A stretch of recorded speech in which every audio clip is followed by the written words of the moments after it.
প্রস্ফুটিত হওয়া, ফোটা, ঘাসের ফুল, ঘাসফুল,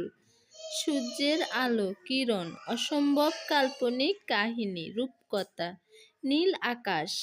নীল রঙের আকাশ, নীল আকাশ, লম্বা বাঁশ দিয়ে তৈরি ছিদ্রযুক্ত বাদ্যযন্ত্র, বাঁশি, পা দিয়ে মারানো বা পেশা, দলা, মাথা নত করে অভিবাদন করা, কুর্নিশ, রাজা বাদশার থাকার স্থান, কেল্লা, রাজার পুত্র, রাজপুত্র,